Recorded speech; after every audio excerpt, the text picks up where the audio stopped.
Well, this is the police. This should be Bryson Withers' phone number, correct? Excuse me? Have the police in this area started using text message to talk with people now?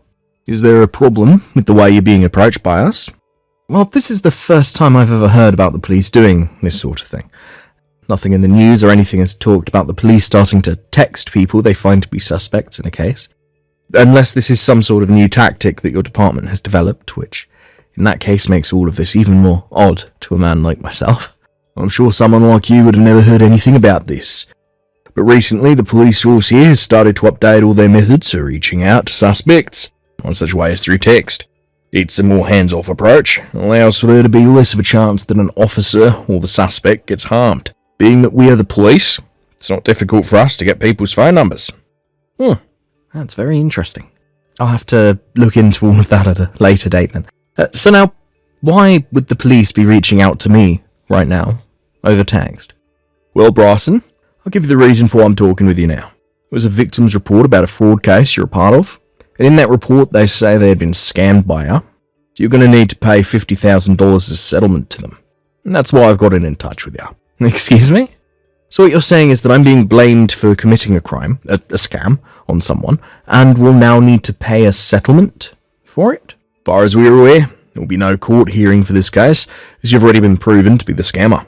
And what you've done had been made clear to us in the victim's report.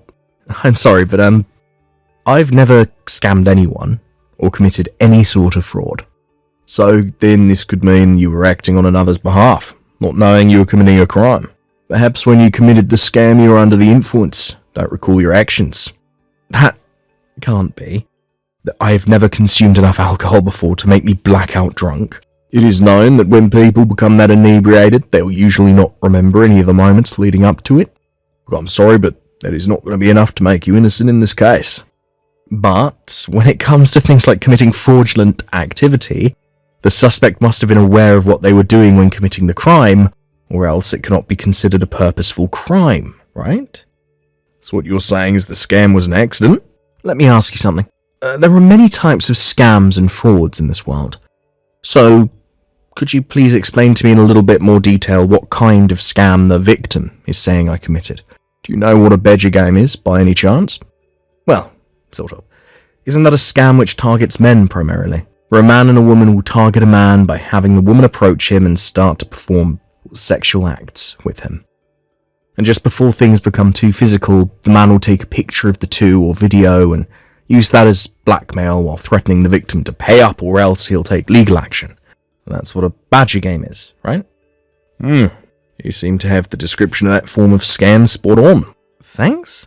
That makes this all the more troubling to me. I'm not sure why it does. I don't ever remember committing a crime like that.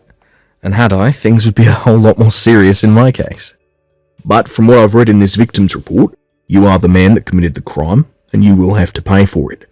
I think it's best that you just come forward about things and pay the victim their $50,000 that they've asked for, before we have to escalate things any further.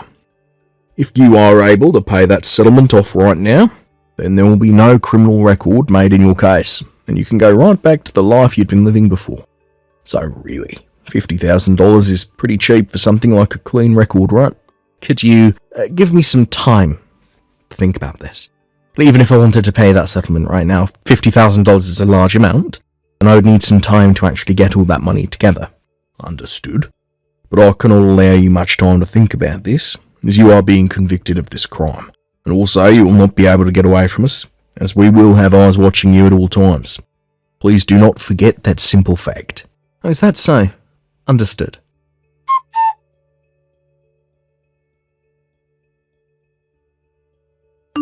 Bryson, sorry it's been so long since I've last talked with you. And I'm sorry for showing up out of the blue again.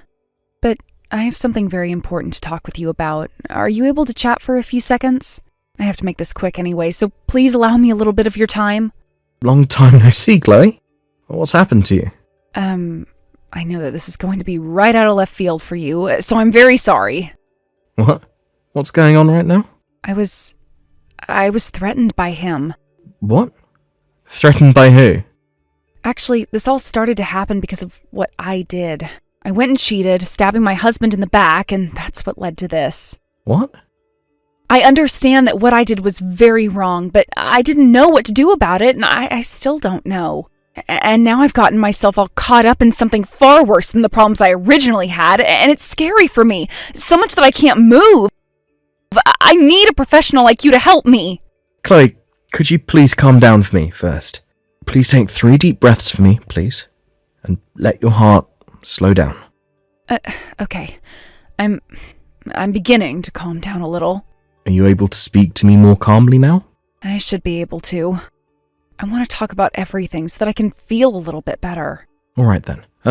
Now this could all be wrong on my part, but did you make me the target of some kind of scam? What? How do you know? Well, just a little bit ago I got some text from a man claiming he was part of the police. Already? No, I knew something was up with the whole situation, so I played it out like I was going to believe him, then ended the conversation for a bit. I'm sorry. I didn't think he would already be starting to cause you problems. So you knew this was going to happen? Yes.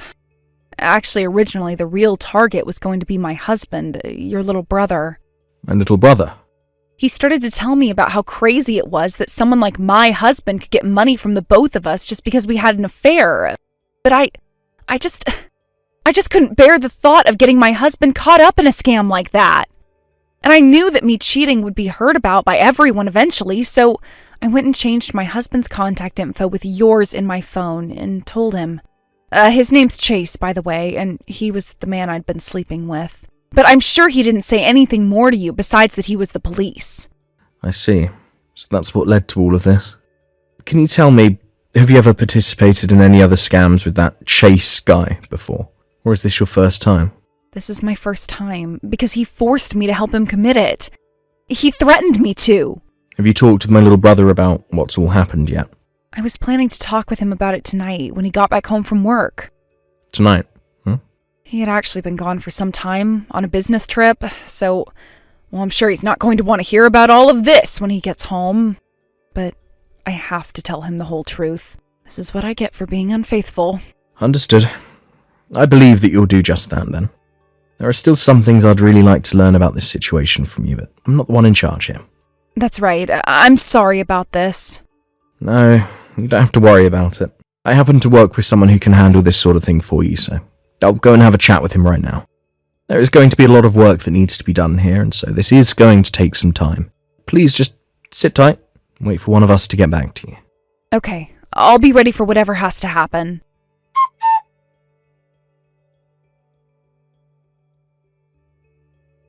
Rawson, may we continue our conversation now? If you do not hurry up and get that money transferred over to the victim soon, we're going to have to come and arrest you. Do you understand, Rawson?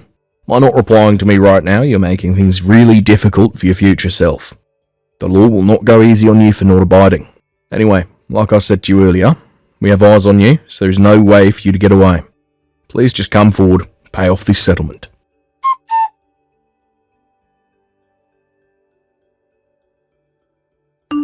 Bryson, I talked with my husband about everything. About me cheating on him and about what Chase is doing. I know. I just got off the phone with my brother a second ago. And from what I hear, you guys are planning on handing in your divorce papers later, right? That's right. Actually, we already handed them in today. And the plan is for me to pay him a settlement later on as well. But he did say he'd be kind and wait for this whole scam thing to be dealt with first before asking for that settlement. Is that right? I really messed up big time here. How could I have stabbed someone as kind as your little brother in the back like that? Well, from what he told me, he understands that him being away from work made you feel lonely and tempted you to seek another man. But cheating is never okay. No, it is not. And due to my unfaithfulness, I got a criminal involved who's now asking you to pay up. I can't do this anymore. I regret everything so much. Chloe, you'll never be able to erase the problems you've caused, but you can still find a way to make your future better than your past, effectively causing most people to forget about it. That all depends on what you do. Okay, then that means I need to toughen up and become a better woman, and that's what I'll do.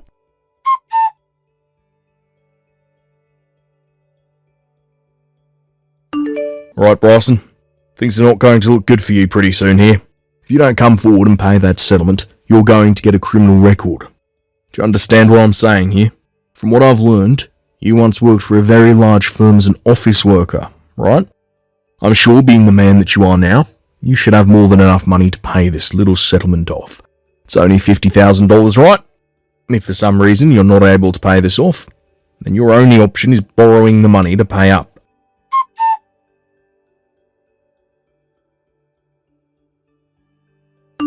Bryson, we can no longer wait for you. If you do not have that money transferred over to us by the end of the day, we are going to have to come and arrest you. You will be given a criminal record. Do you understand? It's only $50,000, and yet you're willing to refrain from paying that and having your whole life ruined because of it. How about you say something to me? Hello, Mr. Police Officer. Oh, I'm sorry, I should have said Chase, right? So you're finally replying to me now, huh? Well, it was getting pretty dangerous right there, Bryson. Had I not told my men to stop their advance towards your place just then, you would have been raided, placed under arrest. You should be thankful for that. Now, I'm going to send you the bank account in which you can transfer that $50,000 into. Oh, Chase, before you do that... What do you want? Well, I'm just a bit concerned with how you've handled your scam here, because from what I can tell, it's so flawed that you have to be an amateur. Huh? Well, I guess you've lasted quite a while now, trying to get that money from me, even though this has to be your first time ever trying to scam someone. Well, what are you talking about, Bryson? If you keep it up with that nonsense, I'm going to have you placed under arrest. Chase, I happen to be a detective for the state police. So do you really want to try that with me? What? A detective? Although I don't normally deal with things like fraud and scams, but I am still part of the state police. That means I have the jurisdiction to work with any department in this state. Hold on a second. You're a detective? Are you kidding me? I'm not kidding. Although you would never be able to tell because we're just texting one another. Wait. There's no way you're part of the police. You're Chloe's husband, right? You're supposed to be just an average office worker. Her husband is now, but before he married Chloe, he was working for the police as well. However, once he got married, he decided to settle down and went to work an office job. Wait, what? So you're not Chloe's husband? That's right. I'm not. What the hell is going on here now? Chloe didn't want her husband to be caught up in all this scam you have going on here, and so she gave you the number of a state police detective. My number. And hoped that I would be able to deal with you for her, as she told me soon after you had first contacted me about how she needed my help. She started talking to you? She made a very smart play in changing her husband's contact information with mine, making you think that I was her husband. That's why we're here now. Did you say? That bitch. I can't let her get away with this. How about you start getting a grip on the reality of your situation first, before you start to talk about her? What? I think it's time you started worrying about yourself now, Chase. What the hell? You've come this far with your scam, so don't think you'll be able to get away from me that easily. What the hell will you be about to do to me? I made sure to tell my troopers to get after you before you caught on to your current situation. What? Hold on a sec. This is the end for you, Chase. Your new life of crime was very short-lived. God damn it!